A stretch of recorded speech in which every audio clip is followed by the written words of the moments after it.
అష్టాచెమ్మ, స్వామి రారా, కార్తికేయ లాంటి సినిమాలతో తెలుగులో మంచి క్రేజ్ సంపాదించుకున్న కలర్స్ స్వాతి ఇప్పుడు ఎవరు ఊహించని విధంగా ఎలాంటి హడావుడి లేకుండా రెండో పెళ్లి చేసుకుంది. నిజానికి 2018లో ఒక పైలట్ను పెళ్లి చేసుకుని విదేశాల్లో సెటిల్ అయిన స్వాతి జీవితంలో కేవలం 4 ఏళ్లలోనే విడాకుల రూపంలో ఒక పెద్ద తుఫాన్ వచ్చింది. ఆ చేదు అనుభవం తర్వాత మానసికంగా ఎంతో నలిగిపోయిన ఆమె మళ్లీ ఇండియాకు వచ్చి మంత్ ఆఫ్ మధు సినిమాతో సెకండ్ ఇన్నింగ్ స్టార్ట్ చేసి ఇప్పుడు ఆ సినిమా డైరెక్టర్నే పెళ్లి చేసుకుంది. అయితే అసలు స్వాతి తన మొదటి భర్తతో ఎందుకు విడిపోయింది? ఆ స్టార్ హీరోతో ఉన్న అఫరే దీనికి కారణమా? డైరెక్టర్తో ఆమె లవ్ స్టోరీ ఎలా మొదలైంది? రష్యాలో పుట్టిన స్వాతి రెడ్డి కలర్ స్వాతిగా మారింది.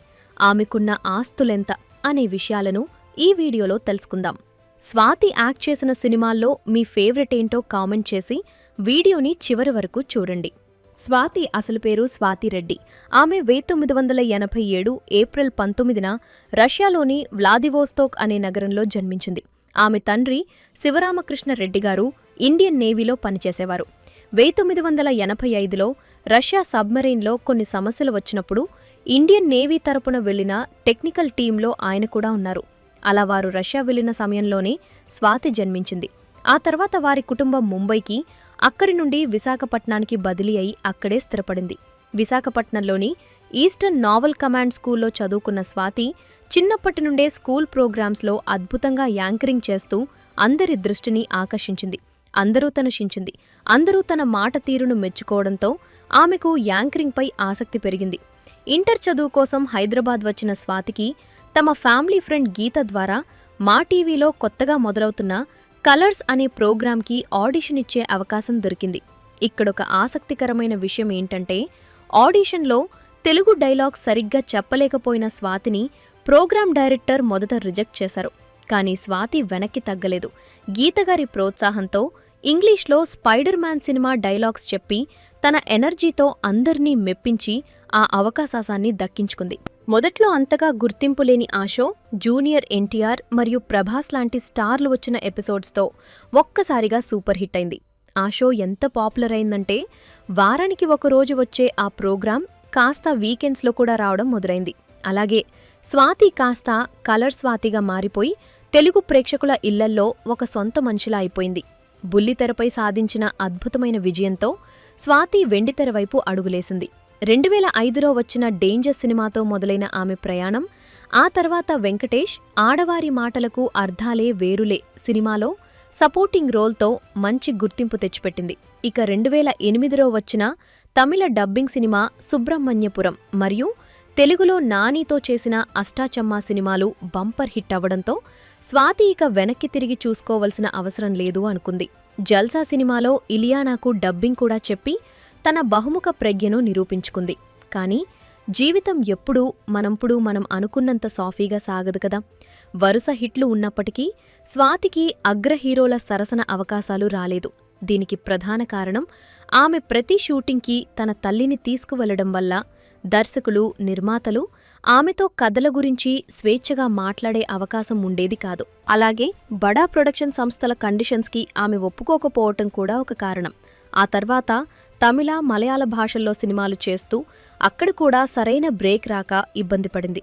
మలయాళంలో ఆమెన్ లాంటి అద్భుతమైన చిత్రాల్లో నటించి గుర్తింపు తెచ్చుకున్నప్పటికీ ఆశించిన స్థాయిలో స్టార్డమ్ రాలేదు. అప్పుడే తెలుగులో నిఖిల్తో కలిసి స్వామి రారా, కార్తికేయ లాంటి సూపర్ హిట్ సినిమాలు చేసింది. అయితే వీరిద్దరూ త్వరలో పెళ్లి చేసుకోబోతున్నారని వార్తలు రావటంతో స్వాతి తల్లిదండ్రులు కల్పించుకుని నిఖిల్తో సినిమాలు చేయవద్దని ఖరాఖండిగా చెప్పేశారు. దీనివల్ల అడ్వాన్సులు కూడా వెనక్కిచ్చేసిన స్వాతికి ఆ తర్వాత చేసిన సినిమాలన్నీ ఫ్లాప్ అవ్వటంతో కెరీర్ గ్రాఫ్ ఒక్కసారిగా పడిపోయింది. కెరీర్ పరంగా ఎన్నో ఒడిదుడుకులు ఎదుర్కొంటున్న సమయంలో ఇంటి దగ్గర ఒత్తిడి మేరకు స్వాతి తన జీవితంలో ఒక ముఖ్యమైన నిర్ణయం తీసుకుంది. 2018 ఆగస్టు 30న వికాస్ వాసు అనే ఒక మలయాళీ పైలట్ను వివాహం చేసుకుంది. కొన్ని రోజుల పాటు డేటింగ్ చేసిన తర్వాతే ఒకరినొకరు అర్థం చేసుకుని ఈ పెళ్లి కొప్పుకున్నారు. హైదరాబాద్లో ఎంతో ఘనంగా జరిగిన ఆ పెళ్లి తర్వాత స్వాతి సినిమాలకు పూర్తిగా దూరమై భర్తతో కలిసి విదేశాల్లో స్థిరపడింది. అంతా బావుంది. స్వాతి తన వైవాహిక జీవితంలో చాలా సంతోషంగా ఉంది అని అందరూ అనుకున్నారు. కానీ కొన్నాళ్లపాటు ఎంతో అన్యోన్యంగా సాగిన వీరి దాంపత్య జీవితంలో అనుకోని విధంగా మనస్పర్ధలు వచ్చాయి. 2020 వచ్చేసరికి వీరిద్దరి మధ్య దూరం పెరిగింది అన్న పుకార్లు సోషల్ మీడియాలో మొదలయ్యాయి. స్వాతి తన ఇన్స్టాగ్రామ్ అకౌంట్ నుండి తన భర్తతో ఉన్న ఫోటోలన్నింటినీ డిలీట్ చేయటం ఈ వార్తలకు మరింత బలాన్నిచ్చింది. అప్పట్లో ఆ వార్తలపై స్వాతి స్పందిస్తూ తను కేవలం ప్రొఫైల్ క్లీన్ చేసుకోవడానికి మాత్రమే ఫోటోలను ఆర్కైవ్ చేశాను అని చెప్పింది. కానీ నిప్పులేనిదే పొగరాదు కదా. చివరికి ఆ పుకార్లే నిజమయ్యాయి. ఇద్దరి మధ్య వచ్చిన విభేదాల కారణంగా పెద్దలు ఎంత నచ్చజెప్పినా ఫలితం లేకపోవడంతో 2022లో వీరు అధికారికంగా విడాకులు తీసుకున్నారు. విడాకుల తర్వాత మానసికంగా ఎంతో కుంగిపోయిన స్వాతి మళ్లీ తనను తాను వెతుక్కునే ప్రయాణం మొదలుపెట్టింది. ఇండియాకు తిరిగి వచ్చి తన సెకండ్ ఇన్నింగ్స్ ప్రారంభించాలని నిర్ణయించుకుంది. 2022లో పంచతంత్రం సినిమాతో రీ ఎంట్రీ ఇచ్చింది. ఆ తర్వాత మంత్ ఆఫ్ మధు అనే సినిమాలో కూడా ప్రధాన పాత్ర పోషించింది. అయితే మంత్ ఆఫ్ మధు సినిమా ప్రమోషన్స్లో కొందరు విలేకరులు ఆమె వ్యక్తిగత జీవితం గురించి గుచ్చిగుచ్చి ప్రశ్నలడిగారు. మీరు అలాంటి పరిస్థితిలో ఉంటే ఎలా స్పందిస్తారు? బహుశా కోపగించుకుంటారేమో. కానీ స్వాతి ఎంతో పరిణితితో స్పందించింది. ఒక ప్రొఫెషనల్ యాక్టర్గా తనకు కొన్ని రూల్స్ ఉన్నాయని, సినిమా ఈవెంట్కు సంబంధం లేని తన వ్యక్తిగత జీవితం గురించి మీడియా ముందు మాట్లాడాల్సిన అవసరం తనకు లేదని చాలా ఖరాఖండిగా చెప్పేసింది. ఆ ఒక్క మాటతో ఆమె తన ఆత్మగౌరవాన్ని ఎంతలా కాపాడుకుందో మనకర్థమవుతుంది. తన కెరియర్లో మొత్తం 30కి పైగా సినిమాల్లో నటించి ఏకంగా ఒక ఫిలింఫేర్, ఒక నంది అవార్డు సొంతం చేసుకున్న గొప్ప నటి ఆమె. అయితే స్వాతి విడాకులకు కారణం ఒక స్టార్ హీరో అని కూడా అప్పట్లో రూమర్స్ బాగానే వచ్చాయి. అతనెవరో కాదు, సాయి ధరమ్ తేజ్. వీళ్ళిద్దరి మధ్య అఫేర్ ఉందని, అందుకే స్వాతి విడాకులు తీసుకుందని అప్పట్లో చాలా రూమర్స్ వచ్చాయి. కానీ అసలు మ్యాటర్ ఏంటంటే వాళ్ళిద్దరూ బెస్ట్ ఫ్రెండ్స్ అంతే. స్వాతి సెకండ్ ఇన్నింగ్స్లో యాక్టులు చేసిన మంత్ ఆఫ్ మధు సినిమా ప్రమోషన్స్కి సాయి ధరమ్ తేజ్ కూడా రావడంతో ఈ రూమర్ స్టార్ట్ అయ్యాయి తప్ప అక్కడేం లేదు. ఇక ముగిసిపోయింది అనుకున్న స్వాతి జీవితంలోకి ఒక వ్యక్తి వచ్చాడు. అతనే శ్రీకాంత్ నాగోతి. ఎవరు ఈ శ్రీకాంత్ నాగోతి అంటే, ఎలాంటి సినీ నేపథ్యం లేకుండా ఇండస్ట్రీకి వచ్చి భానుమతి అండ్ రామకృష్ణ అనే అద్భుతమైన సినిమాతో 2020లో దర్శకుడిగా పరిచయమయ్యాడు. ఆ తర్వాత నవీన్ చంద్ర, కలర్స్, స్వాతి ప్రధాన పాత్రల్లో మంత్ ఆఫ్ మధు సినిమాను తెరకెక్కించాడు. ఈ సినిమా షూటింగ్ సమయంలోనే స్వాతి, శ్రీకాంత్ల మధ్య పరిచయం ఏర్పడింది. కథా చర్చలు, ఒకరి ఆలోచనలు మరొకరికి నచ్చడం వారి మధ్య బలమైన స్నేహానికి దారితీశాయి. విడాకుల తర్వాత స్వాతి పడుతున్న బాధను శ్రీకాంత్ చాలా దగ్గర్నుండి చూశారు. ఒక మంచి స్నేహితుడిగా ఆమెకు అండగా నిలబడ్డాడు. ఆ స్నేహం, పరస్పర అవగాహన క్రమేణా ప్రేమగా మారింది. ఒకరినొకరు పూర్తిగా అర్థం చేసుకున్న తర్వాత ఇరు కుటుంబాల అంగీకారంతో జూలై 8, 2026న స్వాతి, శ్రీకాంత్ల వివాహం అత్యంత నిరాడంబరంగా జరిగింది. తమ పెళ్లి ఫోటోలను స్వాతి సోషల్ మీడియాలో షేర్ చేయగానే నెటిజన్లు ఒక్కసారిగా ఆశ్చర్యపోయారు. సాయి ధరమ్ తేజ్ లాంటి హీరోలు స్వయంగా హాజరై ఆశీర్వదించగా, నవీన్ చంద్ర, మంచులక్ష్మి, ఇంద్రజిత్ సుకుమారన్ లాంటి ప్రముఖులు శుభాకాంక్షలు తెలిపారు.